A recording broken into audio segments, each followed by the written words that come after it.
Hello, my name is Trucker Brown. This video is not mine. I got this video from BGS Ibmore. See that there? BGS Ibmore. Let me go to his page. And boom. See that? BGS Ibmore. That's where I got it. I'm going to put a link to his page right under here because he's someone I've listened to for a couple of years. And when he does stuff, it's usually not from any malice or anything like that. He usually does things from a very analytical looking, standpoint to where he actually studies and researches these things. He's been doing it for years. So I wanted to post this video because I felt like since 95% of all the people who watch me are truckers, they needed to see it. It's done. There's no malice in his voice. He's just reading. He's been looking at these things for a long time. So I suggest you truckers who like to listen to some very good conversation, some food for thought, I suggest you go sub to his page. I'm going to put his link in my description. I'm going to put his link pinned at the top of my comments. Click there and say, hey, coming from Trucker Brown's page, and show the man some love, man. This is some food for thought. Autonomous vehicles coming for your job.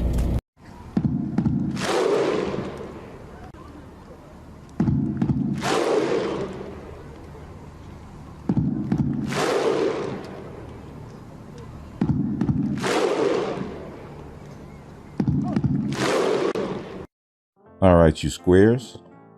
I think we were talking about this on the hangout on Saturday. Had one trucker almost melt down, but self-driving trucks begin mail delivery tests for the U.S. Postal Service. Too Simple said its self-driving trucks will begin hauling mail between Phoenix and Dallas to see how the technology might improve delivery times and cost.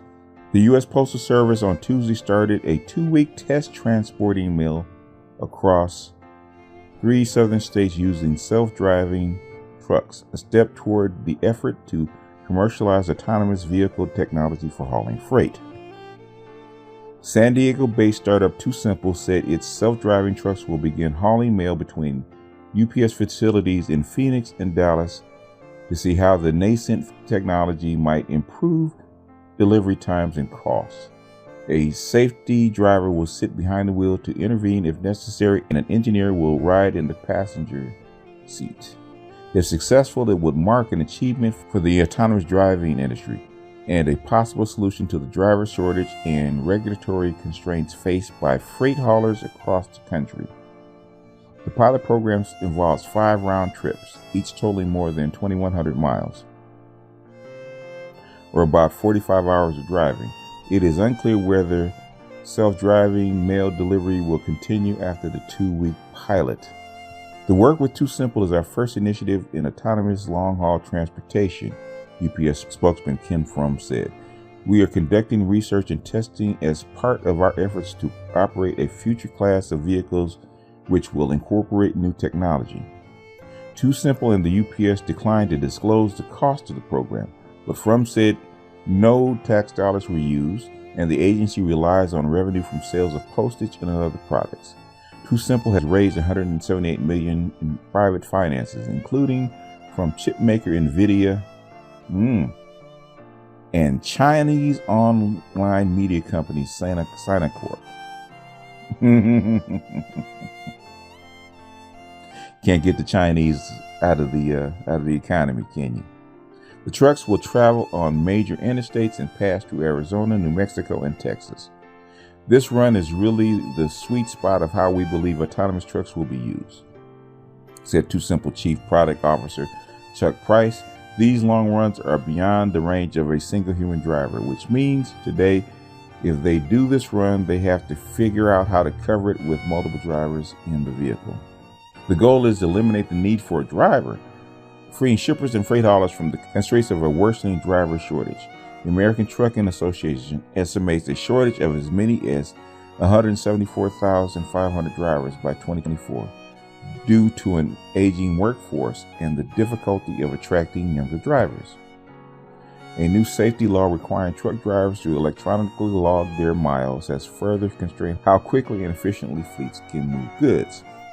Too Simple's tie-up with the UPS marks an achievement for the fledgling self-driving truck industry and follows Swedish company Einride's entry into the freight delivery using driverless electric trucks on a public road announced last week. The development contrasts with retrenching efforts by robo-taxi companies such as General Motors, Unit Cruise, Uber Technologies Incorporated, and startup Drive AI, which have stumbled in building self-driving cars that can anticipate and respond to humans and navigate urban areas, an expensive and technologically challenging feat. Price that self-driving trucks will have advantages over passenger cars, including the relative ease of operating on interstates compared with city centers, which reduces mapping requirements and safety challenges involving pedestrians and bicycles. There you have it. And I know why they use the Postal Service instead of, say, like Amazon or some other shipper like UPS. Is because the government has deep pockets. It's extremely hard to sue the Postal Service or the U.S. federal government.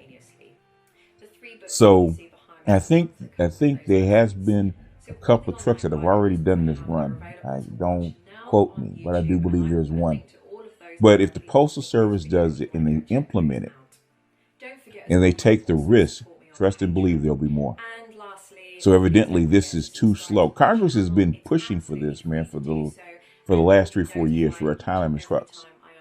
And since the private sector can't do it, guess who takes over? The federal government does it, which is not surprising. And I wouldn't be surprised to be self-driving mail trucks inside the city. But that is a horse of a different color. That's going to take a while. But right now, folks, it's already in the testing phase. I think they've already started it. Like I say, hold on to your hats. It's coming faster than expected. Because we talked about Saturday night, and they were talking about the 10 years, 15 years. You know, wasn't even 2 weeks. And here we have it. But let me get on to the next article that I actually want to read. Ford's way to finish driverless deliveries. Package carrying robots. Autonomous vehicles will need a human-free way to get things to your doorstep. It's a headless robot in a driverless car. Ford is working on a way to resolve what self-driving researchers refer to as the last 50-foot problem. If an autonomous delivery vehicle arrives at your house without any humans aboard, who's going to carry the package, grocery bags, or piping hot pizza to your doorstep? A robot, of course. Could be up to the task, with no tipping necessary. In Ford's case, the solution is Digit, an android with 2 stork-like legs and arms, capable of carrying a 40-pound load and a camera-encrusted torso topped by a puck-shaped laser radar sensor. It could be the headless cousin of a battle droid from the much-maligned Star Wars prequels.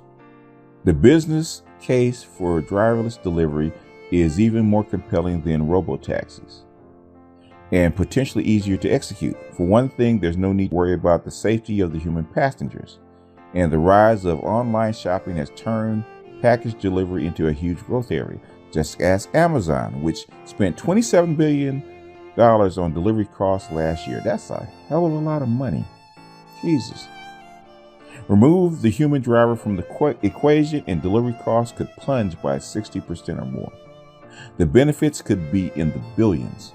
What do you think? The post office delivers so many packages every year.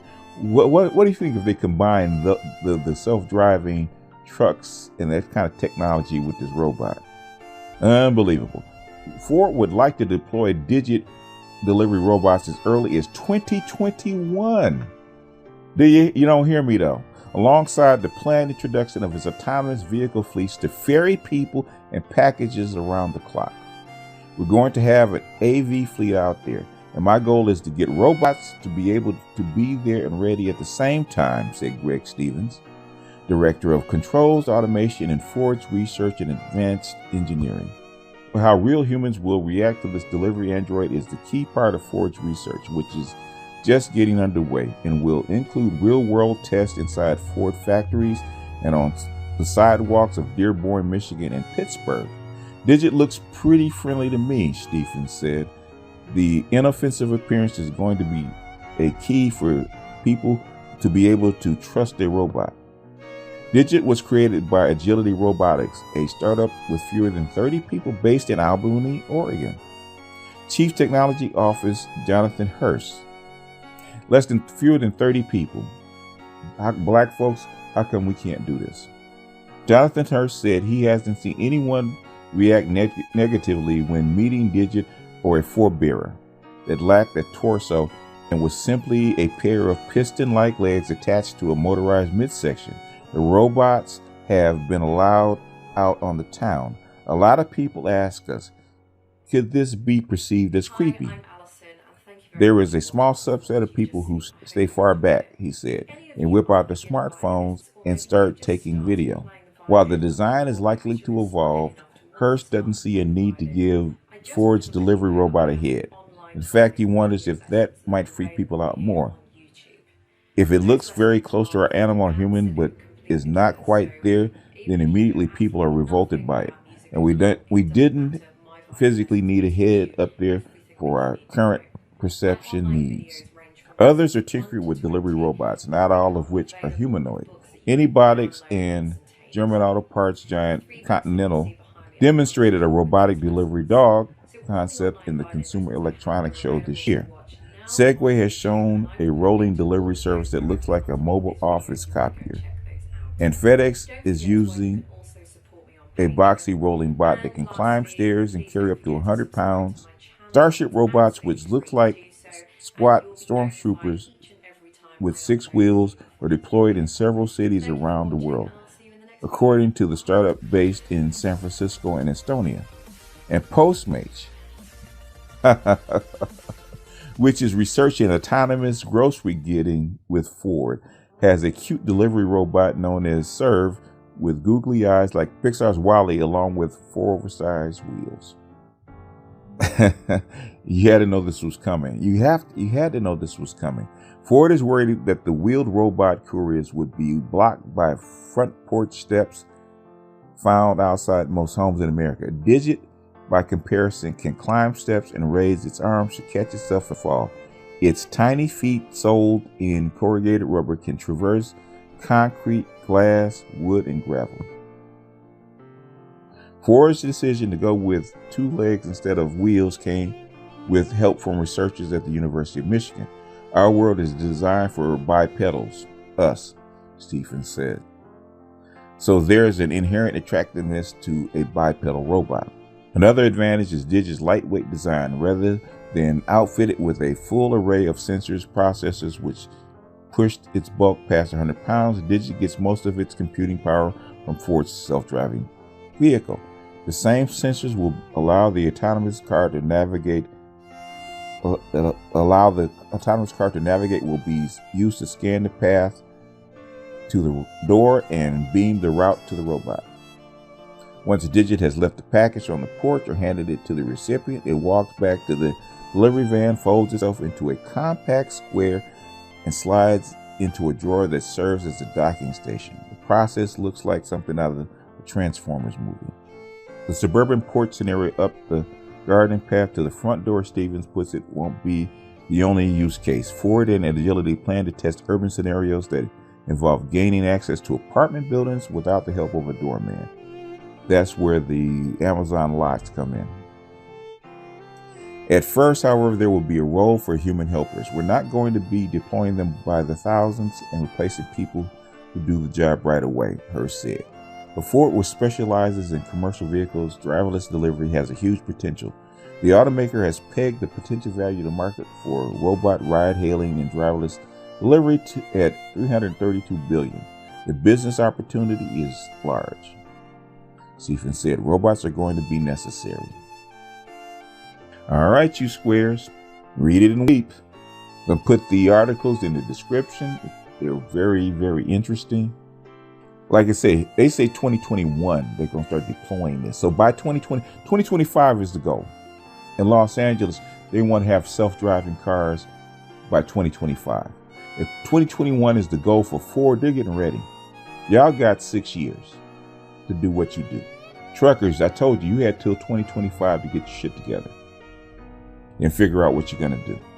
They're already pushing Amazon's already pushing people out of the factories into the delivery vans. And once this stuff comes up with Ford, where they can replace people in the delivery vans and into delivering at the door, it's a wrap. Combine that with Amazon locks or autonomous locks, where the delivery robot can actually open the door, put the package in, close the door, and lock it, so there will be no stolen packages and stuff like that. Because we have a big problem with stolen packages. So what if the robot can roll up to your house, unlock your door, put your packages or whatever it is inside, and then come back to the van and leave? Or what happens when it replaces your mailman? Because most of the stuff that the post office delivers now is not mail. It's not the letters. It's actually packages. So I've showed you just this week. This is 3 things that I've showed you that are coming right away. The artificial womb, driverless trucks, and now autonomous robots delivering packages from the truck to the door, which is something I actually did mention on Saturday, that this was coming. Y'all can do what you want. Y'all can argue over pussy all you want. But when you have to eat, I think a lot of this stuff is actually going to go out the window. But with that, I'm going to jump off of here. This is BGS out, and I will see you unemployed people on the next one. Peace.